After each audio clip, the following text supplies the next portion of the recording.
The 54th Annual World Economic Forum will get underway tomorrow in the Swiss Alpine town of Davos. Civil society, business and government leaders are meeting under the theme Rebuilding Trust. Business editor Xolani Mbanjwa is there and he joins us live now. Very good evening to you, Xolani.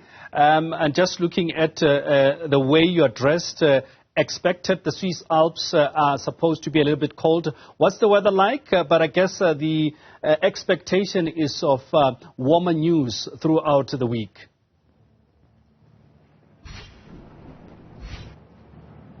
Good evening, Kwena. Yes, you have it right there. It's warm inside here at the Congress Hall, but outside it is -10, -12, colder than a bank manager's heart on foreclosure day, I can tell you. And when you look at me now, I am wearing this huge jacket, but there's also a hat, there's also some gloves, because that's the only way to survive in Davos in the winter of January.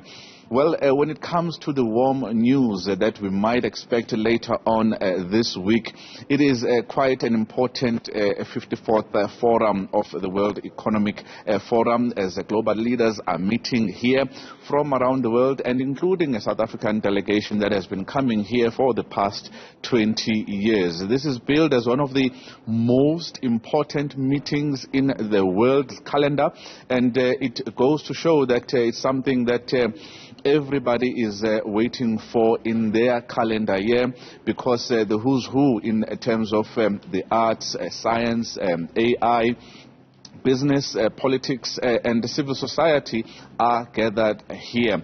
But it's a big issue here that the theme itself tells you, Kwena, what we are here for. And that is the theme that is called Rebuilding Trust. And it's because the world has been much more fragmented in the past 5 years than it has been since the global financial crisis of 2008 and the polycrisis that we have been going through that has been culminated in the inflationary pressures and high interest rate environment, making people experience a high cost of living, and those living standards actually stalling as well. But the big issue is that the Ukraine-Russia conflict is still continuing, as well as the Middle East conflict that is currently ongoing. Those are big issues here this week, and this is what the chairman really of the World Economic Forum, Klaus Schwab, said earlier today in a press briefing to the media about what exactly is the big focus for this coming week. Participation of Premier Li Qiang could exactly be placed into this framework of rebuilding trust, because, as you know, there are many doubts at the moment whether China really could master all those challenges, or is at the beginning of a fast slowing down phase of its economic growth. So to hear Premier Li Qiang speaking about the prospects of Chinese economy and the role China will play inside the global economy, I think can restore and rebuild to a large extent. Well, Xolani, just listening to that clip then, does it then speak to, I guess, the failures or successes of the World Economic Forum when it comes to peace talks, if one can put it that way?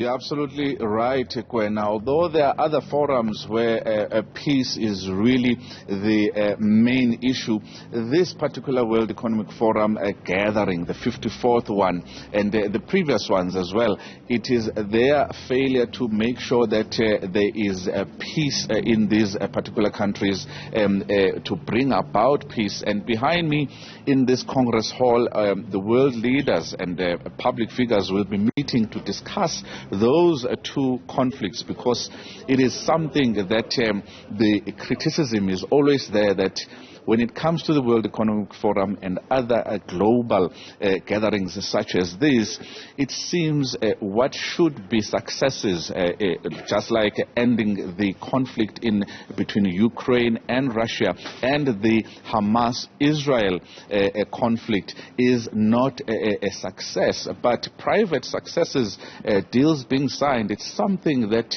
actually succeeds here, and it's a lot to do with what is going to be happening here tomorrow. There is a huge meeting of over 100 national security advisors from around the world who are going to be talking around the Ukraine issue, which is still an issue more than 2 years since the start of that war. And earlier today we heard from Andrei Yermak, who is the head of the Ukraine's presidency office, and this is what he had to say about how they view the intervention from a World Economic Forum in 2024.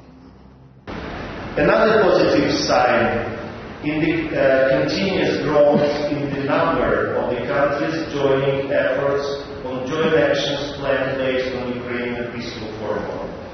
And I'm very happy to say today 83 states and international organizations are represented here.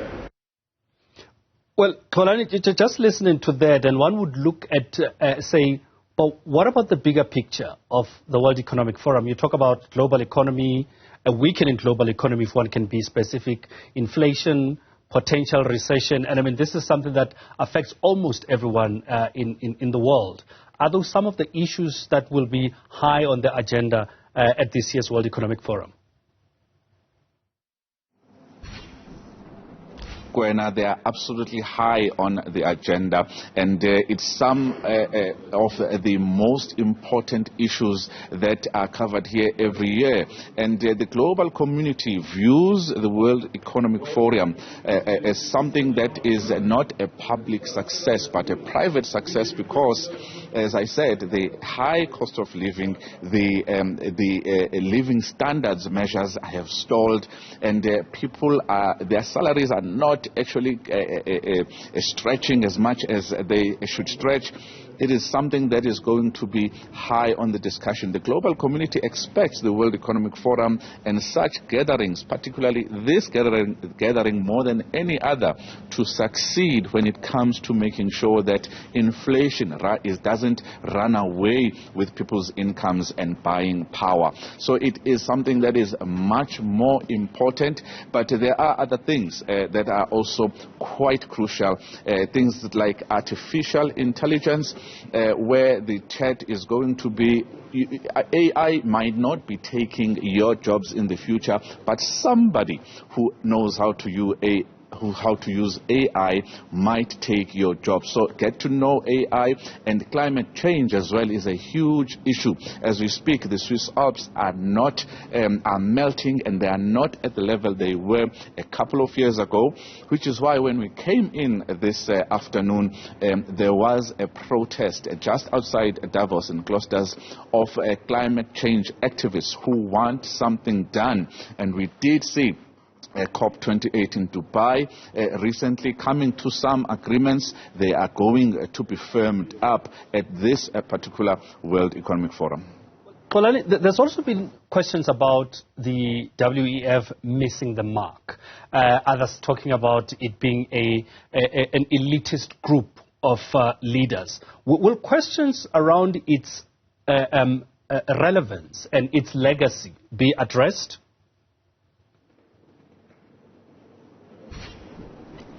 Those are questions that are always addressed, Kwena, not to the journalists' satisfaction or the global community's satisfaction, because there is that feeling that says that the World Economic Forum is an elitist group. People come here just to sign deals and get deals from the private sector through government.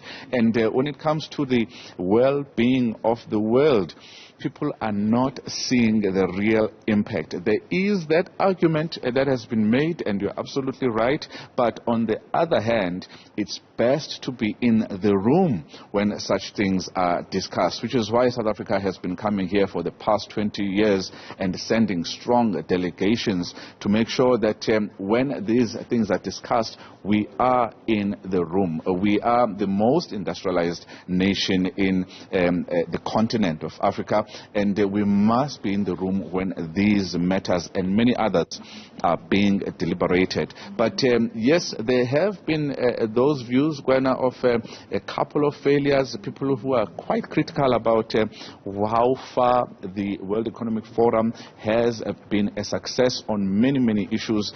But at the end of the day, the world leaders, even from South Africa, are saying that that is not the reason to do away with such gatherings, and not at all. For the betterment of the world, we need such gatherings so that we discuss the most uncomfortable issues and challenges that are facing the world today. All right, Xolani, we're going to have to leave it there, but thank you so much for coming through to speak to us. Business editor Xolani Mbanjwa in Davos as the world prepares for the World Economic Forum 2024.